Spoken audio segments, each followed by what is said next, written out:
Найктың шығу тарихы. Ассалаумағалейкум достар, сіздермен бірге ағайын арнасы. Бүгін біз Найктың шығу тарихын айтатын боламыз.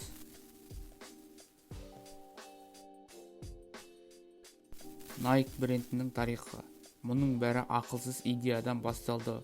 Орегоннан келген 24 жастағы жігіттің өмірін өзгерту және тарихта өз ізін қалдыру туралы арманы. Стэнфордтың жас түлегі Фил Найт әкесінен $200 қарыз алып, тәуекелге бел буып, спорттық аяқ киім әлемінде төңкеріс жасады. Найк брендін жасаушылар 1957 жылы Орегон университетінде кездесті. Билл Бауырман жеңіл атлетиканың жаттықтырушысы.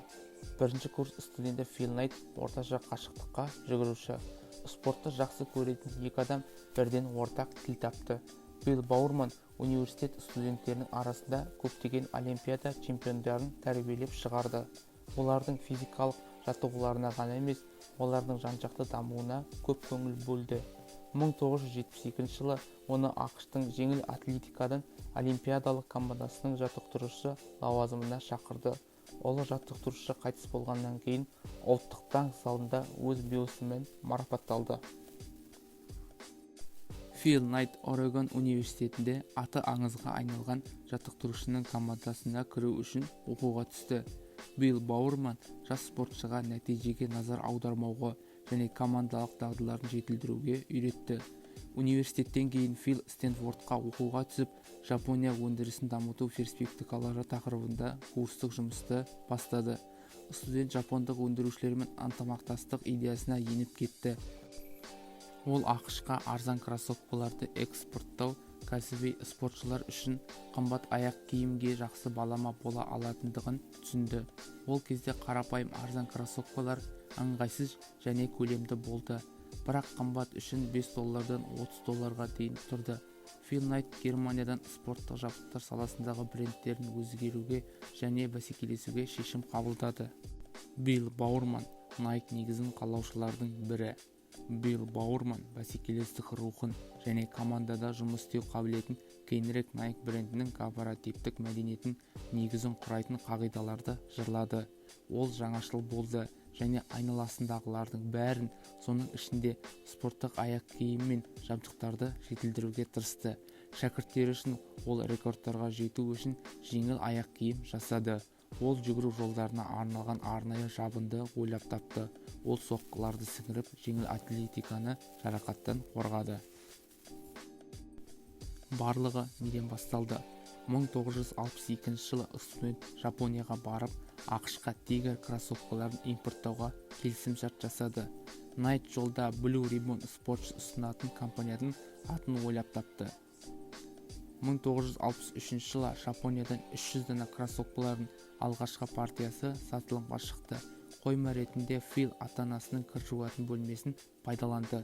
Ал 1964 жылы Найт Билл Бауырманды толық серіктестікке негізген ынтымақтастыққа шақырды.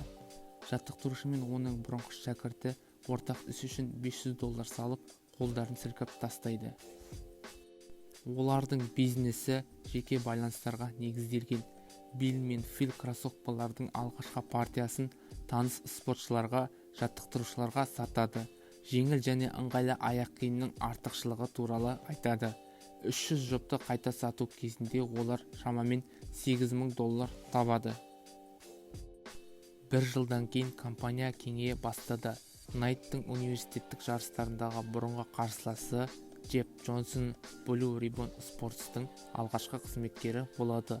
Фургонда ол жеңіл атлетика жарыстарына қатысады және спортшыларға Тигр кроссовкаларын сатады.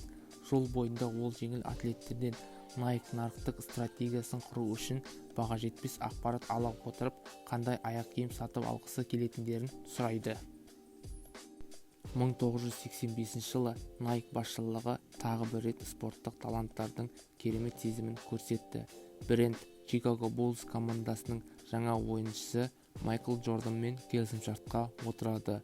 Талантты баскетболшының Найк отбасына келуімен көптеген нәрсе өзгереді.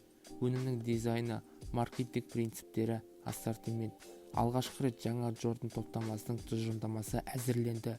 Оған аяқ киім мен киім кіреді. Nike баскетбол әлеміне кірмес бұрын мұнда Converse кроссовкалары басым болды. Жаңа Air Jordan сатылымының ресми басталуына дейін нағыз сенсация жасады. 1 сәуірге дейін кроссовкалардың кең нарыққа шығуы жоспарланған кезде дүкендер жанкүйерлер жиналды. Иорданияның NBA ойындарында қара және қызыл Nike кроссовкаларында ойнаған үшін қамауға алынғандығы қызығушылық тудырды. Ол кезде барлық баскетболшылар ақ аяқ киім киген. Сондықтан жаңадан келген адам олардың фонында ерекше болды. NBA комиссиялары Майклға $1000 айыппұл салды және Nike кроссовкаларын ойындарға киюге тыйым салды. Nike жарнама үшін ерекше мүмкіндікті пайдаланды. Бренд Майкл Джорданға кейінгі барлық айыппұлдарды төледі. Бірақ оны әйгілі қызыл және қара биік Air Jordan'да ғана орындауға міндеттеді. Әр адам спортшы. Nike жаңа басымдықтары. 2001 жылы компания кәсіби спортшыларға ғана емес, қарапайым адамдарға арналған тауарларды шығару арқылы өзінің даму басымдықтарын өзгертті. Nike компаниясының айтуынша, бренд әлемдегі әр спортшы үшін шабыт көзі болуға тырысады. Компания өзінің принциптерін 2002 жылы Harley серфингіне арналған киім, аксессуарлар әзірлеу және жасау корпорациясын сатып алу арқылы жүзеге асырады. Бренд сонымен қатар әйелдерге арналған спорттық стильде кездейсоқ киім дүкендерін белсенді түрде дамытады. Басты мақсат сервистің жоғарғы деңгейіне кепілдік беру және кез келген талғамға сай тауарлардың кең таңдауын жасау. Бренд кеңеюін жалғастыруда және 2002 жылы Converse INC компаниясының акцияларын сатып алады. Баскетбол сегментіндегі бұрынғы қарсылас Кеда үлкен Nike отбасына қосылады. Спорттағы танымал етудің тағы бір қадамы. Nike'дің Apple'мен ынтымақтастығы. Ол 2006 жылы басталды. Сандық алпауыт Nike кроссовкаларына жаттығу деректерін жинайтын және нәтижелерді жақсартуға көмектесетін кішкентай сенсорды енгізеді. Кейінірек ынтымақтастық одан да маңызды болды. Nike бірлескен брендімен смарт-сағат шығарылады. Гаджеттерге арналған спорттық қосымшалар жасалады. Спорт брендінің инновациялық дамуы арқылы қарапайым және қолжетімді болады. Достар, бүгінге осы. Видео ұнады ма? Видео ұнаса, каналға жазылып, лайк басамыз.